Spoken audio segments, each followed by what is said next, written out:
Em um tweet publicado no último domingo pela jornalista Bárbara Gância com ataque a Laura, filha de 11 anos do presidente Jair Bolsonaro, gerou revolta na internet e foi alvo de reação até da primeira-dama Michele Bolsonaro. Nas redes sociais, a comunicadora afirmou que quando a filha do chefe do executivo se arruma, ela parece uma garota de programa, mas utilizando outro termo.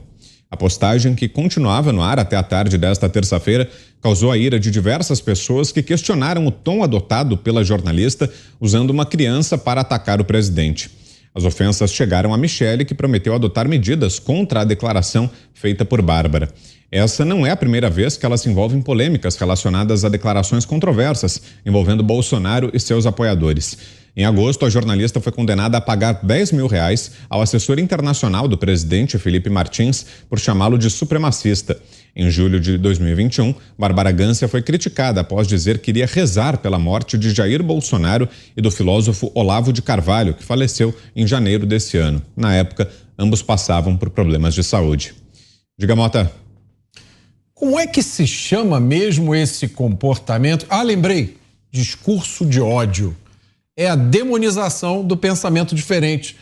O adversário não deve ser meramente derrotado, ele deve ser desumanizado, destruído moralmente e, por último, eliminado fisicamente. É o ovo da serpente, do totalitarismo, sendo chocado, ora vejam só, pelos intelectuais.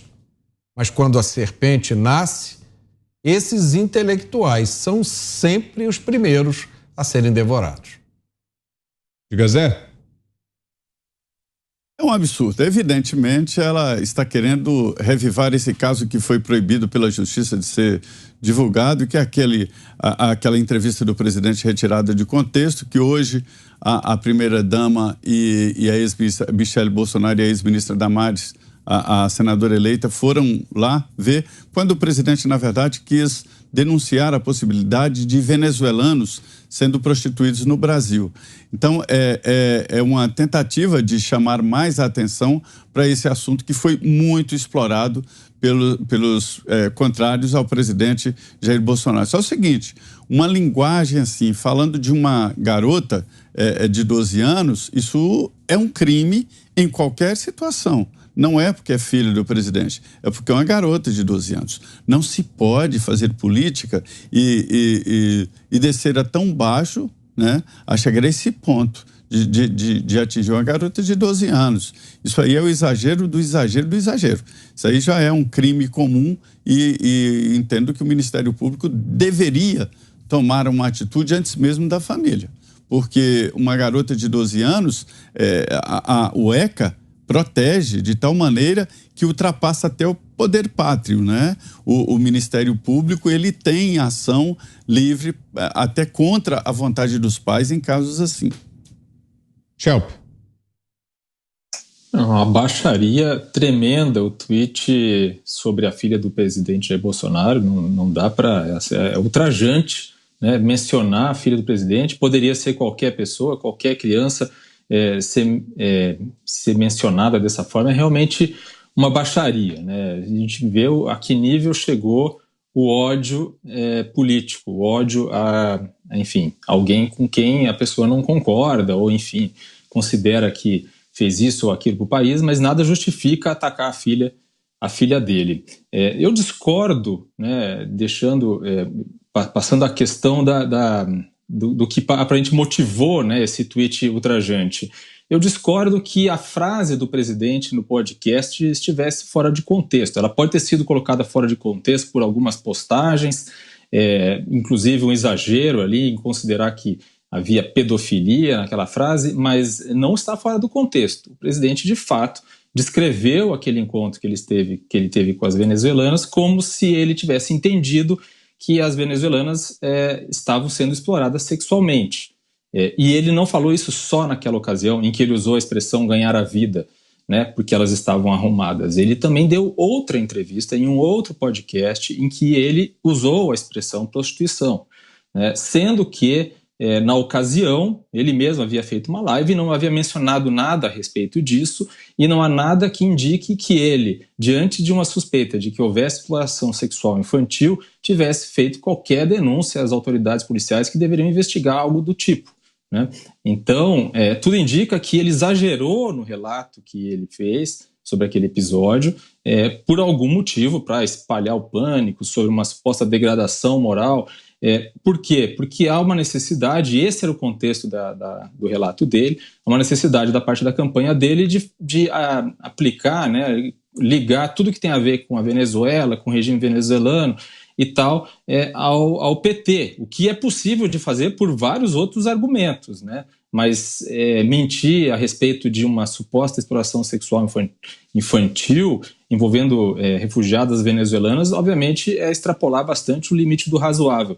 E lembrando que a expressão que ele usou, pintou um clima, não tem nenhum outro significado que não tenha conotação romântico-sexual. Ele pode até ter se expressado mal, usado a expressão, enfim, fora do que ele realmente pretendia e fora do que realmente aconteceu, mas esse é o significado. Não adianta agora tentar achar outro significado para a expressão. Você, Ana, 2 minutos.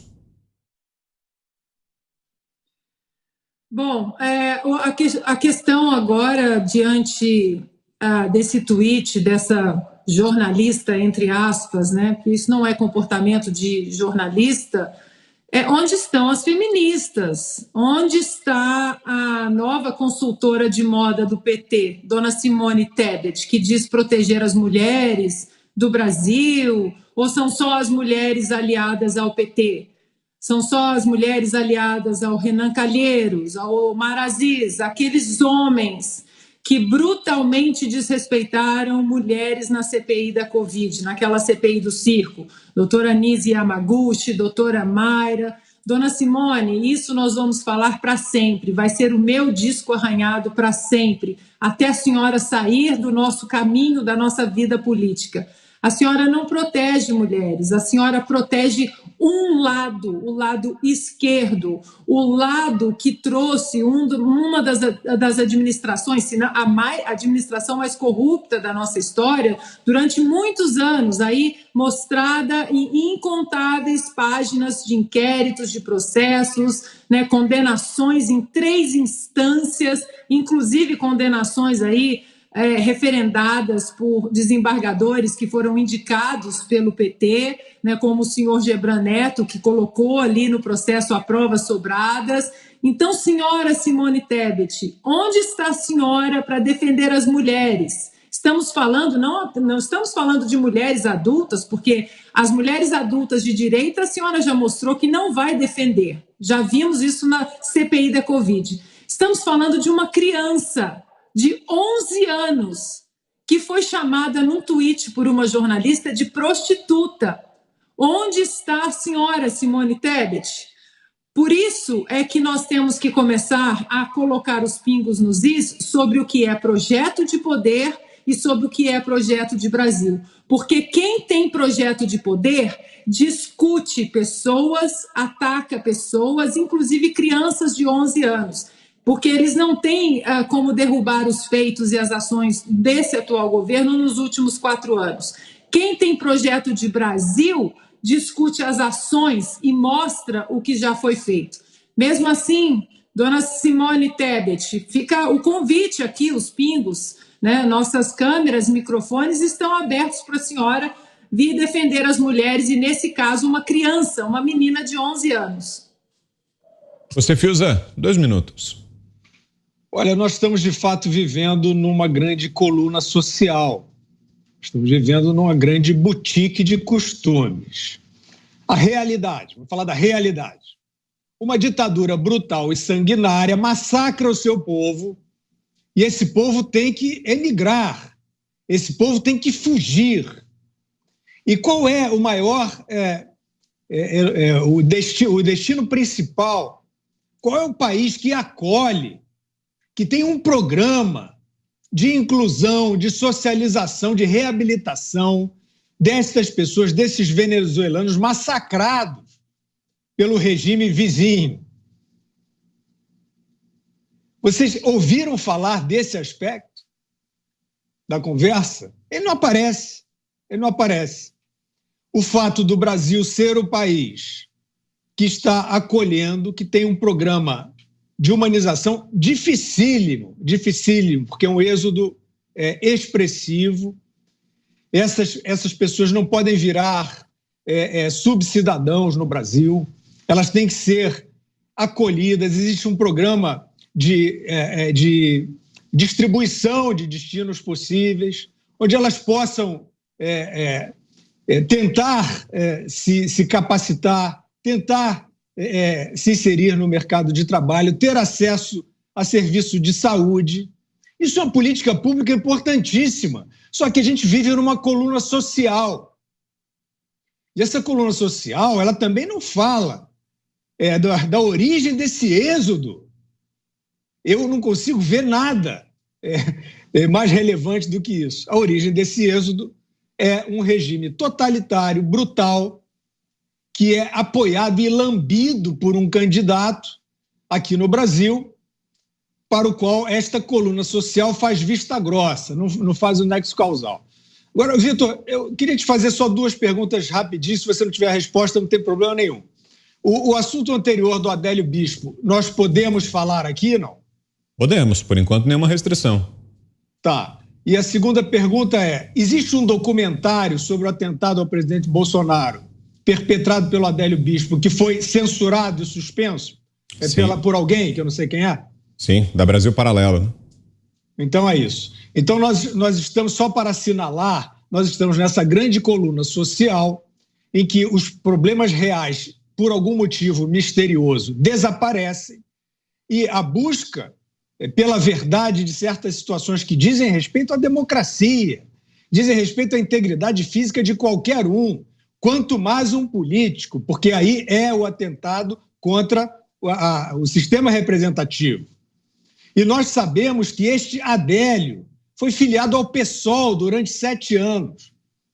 O PSOL, os líderes do PSOL, eles tinham uma simpatia, né? Eles tinham ali uma empatia pelos black blocs, que têm métodos violentos. O Adélio ficou 7 anos lá dentro, ouvindo aquilo.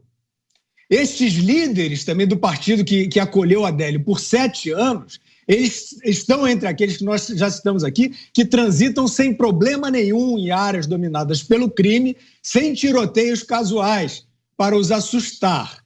Aí a gente vê, não, agora vamos tirar um novo depoimento do Adélio. Evidentemente que esse caso não está sendo investigado a contento, evidentemente que está se fazendo vista grossa para um crime, este sim, contra a democracia, e é claro que o que não pode ser dito, o que não pode ser trazido, é a busca pela verdade. Examinem as circunstâncias em que estamos. Pensa se você aí, se tiver muito discreto e acomodado diante disso, pensa se daqui a pouco você não pode se surpreender com uma situação que vai afetar você, vai afetar a sua vida, vai afetar a sua liberdade individual. E aí você vai parar e vai pensar, nem tinha notado.